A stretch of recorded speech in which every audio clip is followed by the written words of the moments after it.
Welcome back to another episode of Collider Mailbag. It is the all mailbag show where we take questions from you guys. That's the whole thing. It's laid back. It's not like movie talk, but we get a lot of movie-related questions that you guys have sent in. I am not John Campia. I am Kristian Harloff. I will be the captain of this ship today.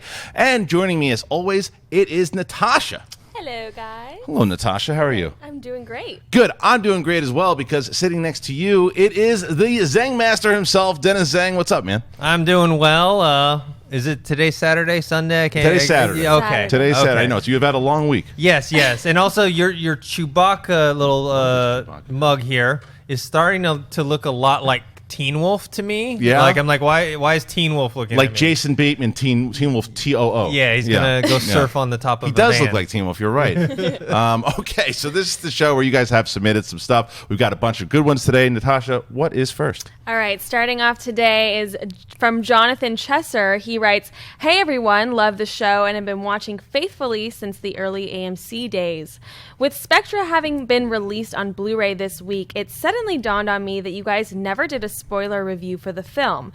With it being the latest entry in a major film franchise, I was wondering why there was no review for it. I personally thought it was okay, but a major step down from what Skyfall accomplished. Thanks and keep up the great work." Well, thank you. And in regards to your mini review of the movie, I agree with you. My wife and father-in-law just watched it the other day, and I watched it again, and it just was so subpar to the Skyfall and I don't know, even Casino Royale. So, yeah, it was a bit of a letdown. But as far as us reviewing them, you got to remember that this is around November. There was a lot of stuff going on in November, a lot of not reviews that we were doing, but the movie talks and councils and everything. It was a lot going on at that time, and I think it was right around the holiday too. You know, 'cause it was right around Thanksgiving. And I went on vacation for probably a week and a half Right. or something like that. I don't know. I don't remember exactly how that coincides with Spectre, but it may have been like right before I left. And that. So, yeah, and it was harder for us to do. And also, it wasn't part of the rotating schedule to do the reviews. It kind of happens like if there's a big review, like, oh, hey, let's do the review. It is something that we've been talking about a lot here, is to do more reviews. It's something that I certainly started with Mark doing Schmoes on YouTube doing movie reviews. It is something that we would like to do a lot more of here. We just did the Deadpool one. I think that we will be doing a lot more reviews, whether that they're spoiler heavy, spoiler free, but I think that you'll probably see more reviews down the line. Dennis? Yeah, I think we're going to do a lot more, and then not only a lot more, we're going to do ones that are for movies maybe we don't like. Because before, when we were with AMC, it was kind of like, it kind of didn't make sense for us to like bash on like a movie, but now we're with Collider and Complex. It's like, okay, there may be a movie that people want to talk about, right. I think we did do a Fantastic Four spoilers review. So I think that we will go down that path where it's just like more of, it does have to be a bigger movie that people want to hear our opinions on. I think that will be it for sure. Like the bigger tentpoles, we'll do a lot more of those, but I also think that just to do more of those commentary videos as well. Mm-hmm. And so maybe there's a commentary video of a Bond movie down the line. That's something that we will ask of you guys to submit those suggestions, because you've submitted some great ones, and I know that we're going to wind up doing The Room eventually.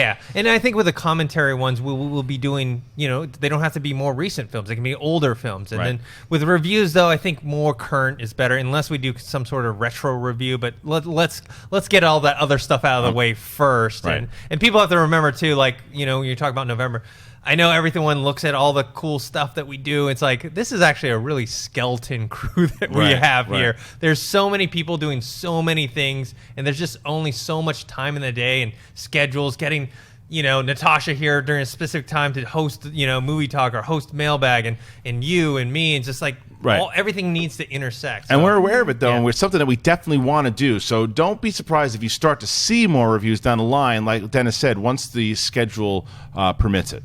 Okay, what's next? Will Coy writes, "Hi, Movie Talk. Last summer, Warner Brothers announced Simon Kinberg would write and Joel Silver would produce a remake of the 1976 Logans Run. Since then, I haven't heard anything. Is Warner Brothers still moving forward with the remake or not?" As of right now, yes, they are absolutely moving forward to it. I had made some phone calls today, actually, to find out. And from what I'm hearing is that Simon Kinberg wrote the initial treatment for the remake, and now they are actively looking for a writer. And once a writer is on, then they will attach the director. And they've been Joel Silver. Remember, I worked for Joel Silver probably about 3 years, about 10 years ago for 3 years, and they had Logan's Run in the pipework back then, and then they got a hold, whether or not he's never lost the rights or he got a hold of it again. Joel Silver really wants to do it, and what better way to attach a Simon Kinberg to do that? So it will happen. They have been wanting this to happen for a very long time, especially with the success now of Guardians of the Galaxy and then Star Wars coming back. They're different movies, but it's still the kind of sci-fi, and Blade Runner coming back as well too. So this will make sense for Warner Brothers. They kind of need it, so it's going to happen. What do you think? I have to admit, I have not seen Logan's Run, the original? It's one of those sci-fi classics that are on my list to watch, but Yeah. I have not seen it yet. Yeah, and it's also, I'm curious to see what you would think now, because it's 1976. It's a bit dated, I feel, but I wonder if you would dig it for the premise. Had you ever seen it? No, never. Yeah, so, I mean, what about you guys? I'm curious what you guys think. Tell us in the comments whether you would want to see a Logan's Run remake, and if you ever saw the original, and do you think Simon Kinberg's the right guy to write the treatment? Okay, what's next? Stephen Torpy writes, "Hey y'all, I discovered your show during the build-up for The Force Awakens, and I have made listening to it a part of my routine. As I watched the Super Bowl last weekend, I held on to the hope that at least a 30-second teaser of Rogue One would drop during the game. Now that the game is finished with and we are no more filled in about the movie than when the game kicked off, my question is, when do you think any new information or a possible teaser will come out for Rogue One before its trailer is to be reportedly dropped in front of Captain America: Civil War? Thanks, and keep up the great work." Well, as far as when you're going to hear more tidbits about the movie, it's like every day. Like we talk about on Jedi Council, if you just go to StarWarsNewsNet.com, every day there's a new story about Rogue One, whether there are new pictures from the sets or new information about it, or, I mean, there's also, some people are saying that there were rumors about Darth Vader being in the movie, and there's a lot of speculation now because that's the one that's coming down the pipeline. That's the one that comes out in December. Now, in regards to a trailer hitting, when that's going to happen, we actually talked about this again on Jedi Council on Thursday, and that was, do we think it was a missed opportunity to not show it at Super Bowl? John thought that it was a missed opportunity, not because they needed to do it, but just because there were so many eyes and ears. I necessarily don't think that it's a missed opportunity, but I do think that we're going to see a trailer before Jungle Book. I don't think it's going to be before Civil War, because I think it's another reason why that you bring a little bit more notice to the Jungle Book. I know that it's changed, so you don't just go to the movie theater now to check out a trailer, but it does help. There will be some talk about it as well.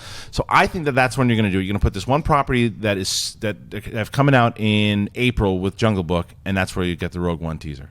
I still think that they're going to drop the Rogue One teaser before Captain America. I think just because the kind of demographic is similar, but they definitely aren't going to drop, at least in my opinion, I don't think they're going to drop it before then, like next week or something like that. It'll be either Jungle Book or Civil War. Yeah. Right. And then as far as the tidbits, we were already getting tidbits, but I guess Star Wars, because it's unique in terms of the pop culture phenomena that it is, that it can do this where the less they say about it, the more anticipated people are getting for it, in terms of Rogue One or Episode 8, and we just saw that with Episode 7. So it's kind of that rare case where, like, everyone else is like, oh, they're trying to, like, tell you, like, everything about their movie, and we saw that Batman v Superman trailer, the second full one, where they showed too much. That seems to be the norm, but then Star Wars doesn't have to follow that convention. No, they don't, for sure. And I think that you also got to have to remember that whenever they show that teaser, let's say it's before Civil War, let's say it's before Jungle Book, whenever that is, come July is either Star Wars Celebration or Comic-Con, to where you're going to see some kind of information. You would assume that a full trailer will drop in one of those scenarios, because after July, then you only have, 5 months until the movie comes out or something like that. So it's pretty crazy how fast it's going to be here. I had a question for you, Natasha, in regards to Star Wars now, because you knew how long before The Force Awakens came out were you aware that they were making a new Star Wars movie? Oh, wow. I think, let's see, that was just this past December. I think in about like February, March. I knew. See, isn't that crazy? Yeah. See, that's what I'm saying. It's like the casual movie fan, like, you know, or someone, maybe you're not a hardcore Star Wars fan, but was aware of it because of the marketing push. How much do you know about Rogue One besides just hearing us idiots talk about it all the time? I know nothing, but you know what? I will say this: Star Wars is playing hard to get, and that's better because you can't give it all up front because it just piques your interest. It's like what my mom always told me. It's the truth. It is absolutely true, and that's my point, is that eventually Natasha and other fans who are not maybe the big hardcore Star Wars fans like you and I will hear more about Rogue One, hear what it's about. Like, do you know exactly what it's about? Do you know anything about it at all? See, I love that. I love that right now. But you know what? They're going to have to sell it, because the thing is, the danger zone is the people who are like, new Star Wars movies coming out. I want to see what happens with Rey, Finn, and everyone else, and not knowing that what Rogue One actually is about. But there's two words to make that all go away with the first trailer, and that's Darth Vader. Yeah. The second you show Vader, people will know, like, well, wait a minute. Oh, this isn't a continuation of Episode 7. This is a prequel of sorts. Okay, what's next? Zach Scriber writes, "Hey everyone, do you think the Civil War trailers aren't showing Spider-Man to avoid oversaturation of the character to average moviegoers? Many people didn't love Spider-Man 3 and Amazing 2, so maybe Marvel doesn't want to show him until the release, as he could put off some casual viewers of the film who at this point are sick of seeing him. Not saying he'll be handled poorly. I think it would be best for Marvel to use him as fun and unexpected relief for those not in the loop. Thoughts? Keep up the great work. #sweaty.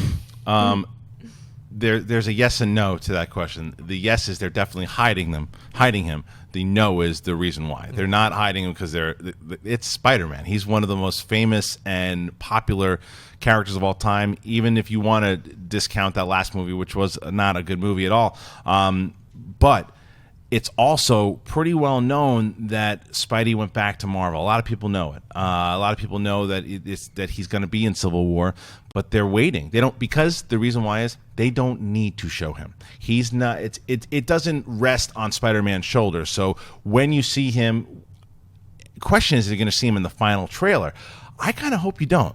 I kind of hope we don't see Spider-Man until the actual movie. I think, to me, it's not a matter of them going, oh, they're afraid of Spider-Man. They don't really like Spider-Man anymore. It's a matter of, no, just wait. We're going to show you how we're going to use him, because once he makes an impact in the movie, then that's going to pique your interest as far as, well, wait, what's his movie? When's that coming out? So I don't think this is a case of them being ashamed of Spider-Man. I think it's the exact opposite.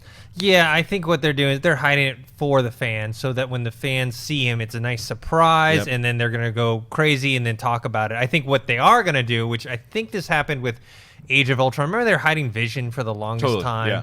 And then after the movie came out, all the post-marketing, they started showing Vision in there. I think they started showing like War Machine, or actually, no, what was Ant-Man? They're keeping the cameo of Falcon in it, secret. Right. And as soon as the movie came out, then all the marketing afterwards, like, oh no, Falcon's in it. Sure. So I think that's going to happen with Civil War. They're going to hide it. All the fanboys, when they watch it over the opening weekend, they're going to go crazy for it. And then a week or two after, you're going to start to see commercials with Spider-Man in Yes, because they're not going to be able to hold it, because there's going to be leaks and memes and leaked footage, I'm sure, of him. Someone's going to take their cell phone in and get a shot of him in there. But that's absolutely what's going to happen, and you're absolutely right. That's what they should do. They should market him and embrace him, but I think not until they show him in May. Okay, what's next? Corey writes, "Hey guys, love the show. My question is, why does it seem like Fox Studios gave so much freedom to the director of Deadpool and the entire team when the same company completely ruined Fantastic Four and interfered with the final product? Both had relatively unknown directors, and seems like it was along the same kind of project." Well, I think one of the big difference, there's two. One is budget, which the budget was a lot smaller for Deadpool, I believe. Yeah. Two is Ryan Reynolds. Ryan Reynolds was kind of the driving force behind this whole thing. Ryan Reynolds has been trying to get this movie made for the last 9 years, or whatever it was, too. So he had a lot to say as far as he was part of the driving force, and star power, and as a producer, carries a lot of weight. It was probably part of the pitch, as where they were the ones who really brought it to Fox and said, we want to do this, as opposed to where Fox was wanting to get the Fantastic Four and then brought in and said, hey, we have Simon Kinberg, and then we're going to mix him with Josh Trank, and they brought Josh Trank in. So they kind of did the same thing that they did with Gavin Hood for Wolverine Origins, and that was or X-Men Origins, and they basically were able to bully him around a little bit too, as where they couldn't do this because I think that Ryan Reynolds brought in Miller and said, this is the movie that we want to make, otherwise we're not going to make it. That's how I think it kind of went down. It was how it kind of made sense in the long run, but also because of the budget. When you have a smaller budget of, what was it, $50 million?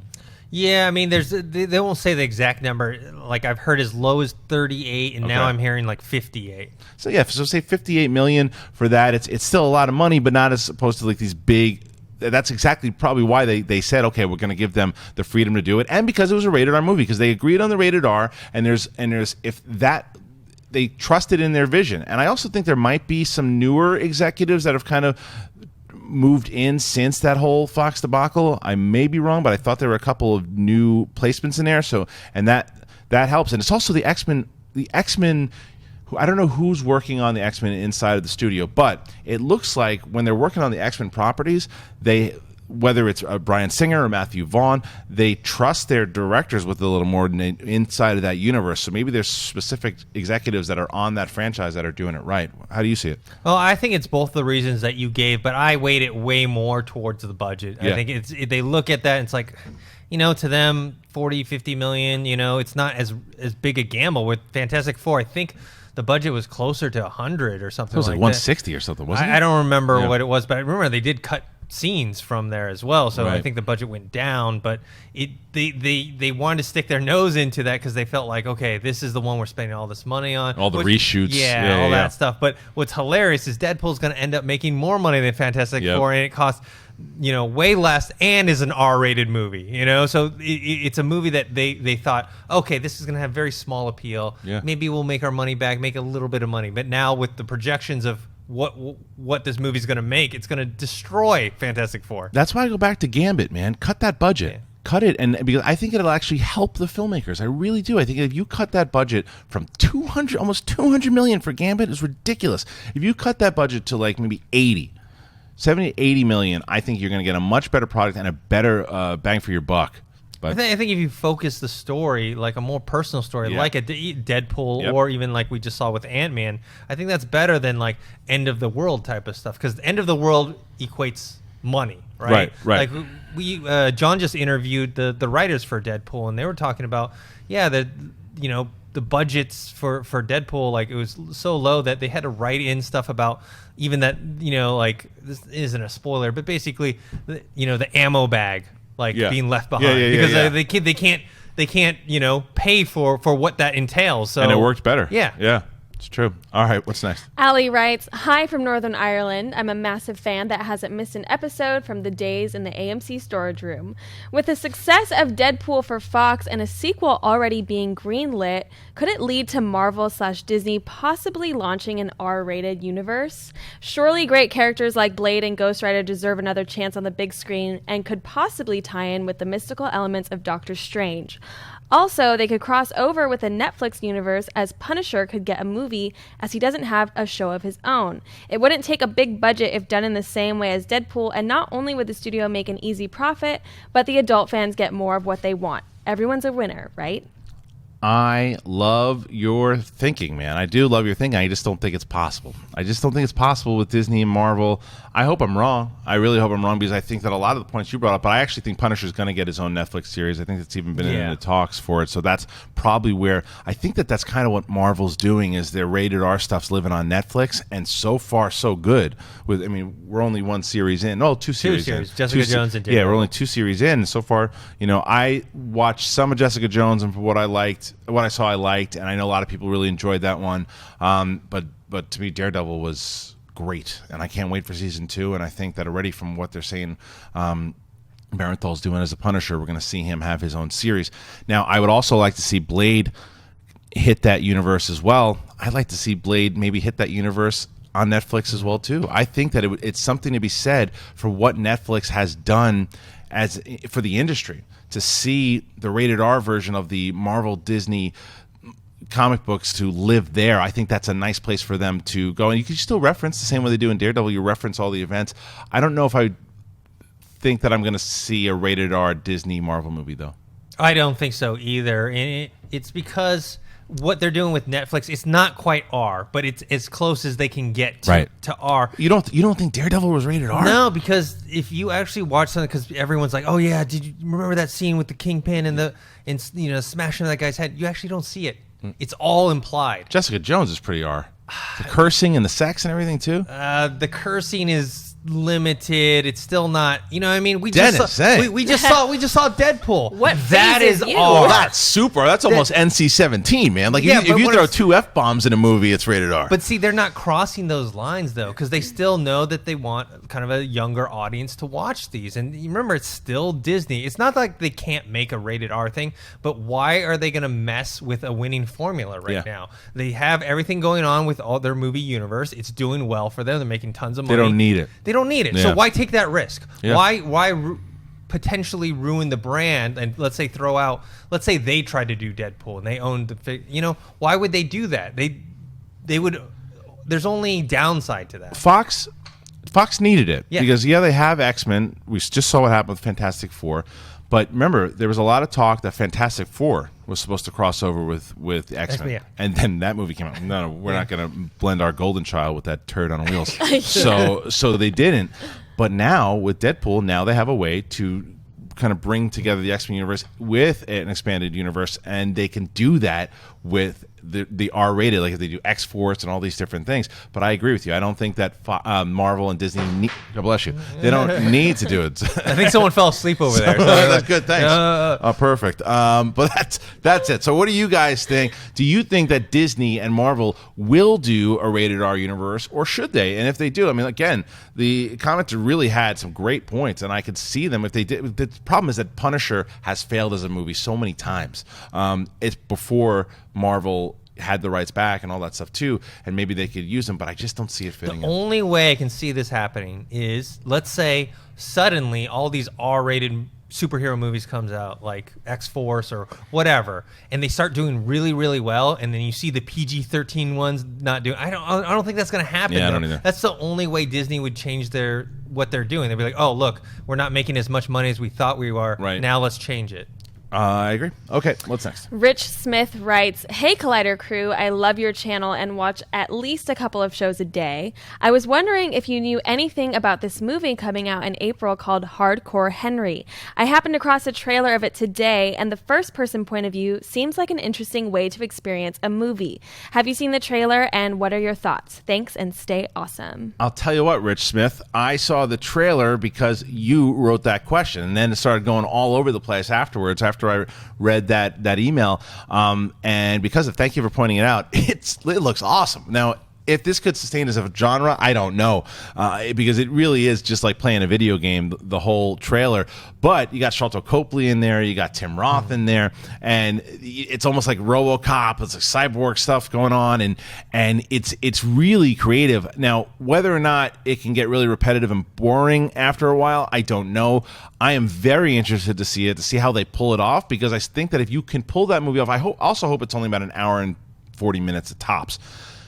If they can pull that off the entire time and the director can pull it off, that is going to be a feat all in itself. So for me, I did like I like the ballsy move of trying this, but I could also see where it could be a disaster. How did you feel about it? Yeah, I had heard about this movie. People had been like tweeting me the posters and the links to the actual trailer, but I hadn't watched it until I saw this on the mailbag questions, and I think it looks cool. I think it can work. However, I personally don't want to see this on the big screen, because I feel like I'm going to get motion sickness and I'm going to feel ill. So I'm going to definitely watch this movie, but I'm going to wait till it hits like on Netflix or even just a VOD or something like that, because I'm worried I'm going to get sick. Feel like you have a GoPro on the whole time. Yeah. Isn't that how Cloverfield was first person? And I totally got that way. I was like, I need to get out of here. This is making me so sick. You know, you bring that up too. If it's successful and it does really, really well, it could be the new found footage movie.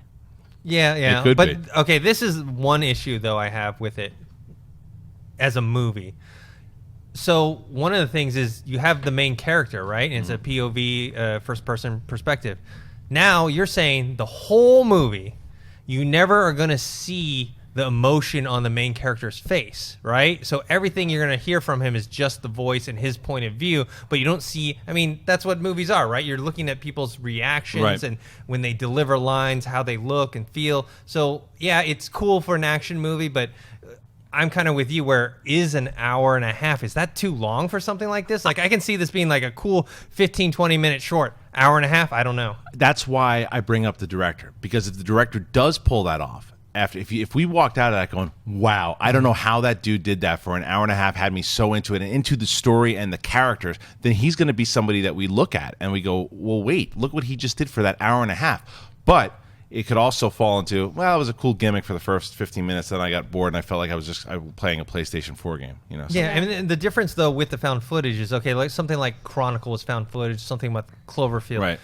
They made it so that you were still watching the main characters. Right. Like even Cloverfield, some guy's holding it. That guy wasn't the main character. It was about like that other douchebag and his. I actually like Cloverfield, but they were a bunch of douchebags, right? And they're running around. And so you got to see their story, right? So that's my concern. Okay, what's next? Don't be a douchebag. Matthew Yamasaki writes, "Hey Collider, big fan since the early AMC days, and even bigger fan since I had the pleasure of meeting most of you at the 100 million views party. You guys simply are the very best. I would like to know why Zombieland never got a sequel. Technically, it was a success, so I don't understand what the holdup is. Thanks, and keep up the great work." Well, there's a couple things that are holding it up, and I know that there was that TV series that didn't go well for it was for Amazon. Yeah, it didn't go well, but the little known fact is that Rhett Reese and Paul Wernick who wrote Deadpool, and they are a little tied up right now, a little busy. Not that they can't do it, but I think as of a year ago, it still seemed like it was going down, and that they were going to do a Zombieland 2. It was reported that they were going to do it, but I haven't heard anything. All you hear, I mean, we didn't ask them yesterday or the other day when they were on Movie Talk, but I don't hear them talking about Zombieland 2 anymore. I don't hear them bringing that up anymore, and I think that they're going to be, I would assume they're going to be in X-Force land and in Deadpool 2 land for a while, so I don't see it happening. And that's not saying they couldn't bring in other writers or to do it. I just think that those guys were the ones to do it. I wouldn't want to see it without them, and I don't know if anybody would really want it as much, because the first one was good, and then nobody cared about that TV show. No one cared about that. Well, I mean, it didn't even go past the pilot stage. They made a pilot, and then people were supposed to vote on whether they wanted to see more of it. And apparently, like other shows that had no name recognition, got more votes than that. I think Frosty did ask them in kind of like his interview with them about it. Oh, he did. Okay. Yeah, and I think they said it's like still there, and that ultimately they think it may happen. But yeah, for them, you know, they're going to be Deadpool 2, X-Force. They're after this Deadpool movie comes out, they're going to be so busy. Everyone's going to be, I want you to write my R-rated movie. I want you to write this. I want you to write that. So Zombieland 2 may not be high on their priority list. And I heard that maybe they had brought another writer on maybe a year ago. So, and then remember, Ruben Fleischer directed that film, and you know, he went on to do Gangster Squad, you know, and that didn't do so well. And maybe if that had been a success, maybe Zombieland 2 would have been pushed up. Maybe if you wanted to. Did you ever see the first Zombieland? No, I didn't. Is that the one with Kristen Stewart? No, that's eventually. It was Emma Stone was in it, and Woody Harrelson, Jesse Eisenberg. Yes, and oh man, the girl from Little Miss Sunshine, Abigail Breslin. Yeah. But it's got a great. I won't ruin it for you, but there's a great cameo in there as well too. So it's actually it's funny too. It's not just a zombie movie, and that's kind of why it hit so well when it did. So I mean, it made so much money for it. The budget was like $20-something million, and it made like $100 million. Yeah. So it's one of those cases where you're like wondering why there wasn't a sequel, and it was not like one of those things where it came out and everyone just hated it. It came out and most people enjoyed it. Yeah. Do you feel like now too much time has passed? Like after all the Deadpool and all of that, too much time will pass for them to address it later? I don't know how much. I don't think it really. I think time wise, I don't think Deadpool will really affect it in regards to how much time, but it may be their time, obviously the writers, but if they want to bring in new people, it was a hit, but it wasn't that much of a hit to wait that long to do another one, I just don't know if anybody would really care Yeah, as I much. think it's kind of fallen out of the public consciousness. It's not one of those things that stay like. Just even reading this question, I'm like, oh yeah, I remember I saw that movie and I liked it, but it's not like, oh, I want a Zombieland 2 right now. All right, that's it. That's this episode of Mailbag. I wanted to let you guys know that if you want to take a shot and try to get one of your questions on the show, just go ahead and email over at collidervideo@gmail.com. We will go through them and hopefully get to one of your questions so we can talk about it on the show. I'd like to thank everyone on the panel here today. First, Dennis Tzeng, where can the people find you? You guys can find me on Twitter @ThinkHero or on Instagram, Dennis.tzeng. And Natasha, where can they find you? You guys can find me on Instagram @Natasha A. Martinez and on Twitter @NatashaLexis_. And for me, you can find me every Thursday here at Collider Jedi Council, as well as Movie Talk every week. Make sure you follow me at Kristian Harloff, both Twitter and Instagram. And then check me out again on Mailbag tomorrow. Do it. Thanks. Great. Hey guys, if you like this video, click the thumbs up button. Also, make sure you subscribe to our YouTube channel. It'll help you stay up to date with everything we've got going on here at Collider.